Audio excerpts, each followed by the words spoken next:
Mitad, hoy no es un día cualquiera. Tenemos el lujo de estar frente a un hombre que no solo conoce nuestra historia, sino que la siente en la piel. Ajá. Un paraguayo de pura cepa que lleva nuestra identidad como bandera.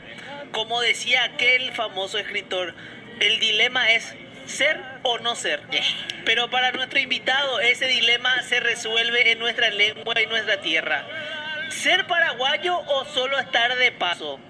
¿Ser custodios de nuestra lengua o dejar que el olvido gane? Para él ser paraguayo es un compromiso. No es solo hablar, es entender el ñanembaé. Es saber de dónde venimos para entender hacia dónde vamos.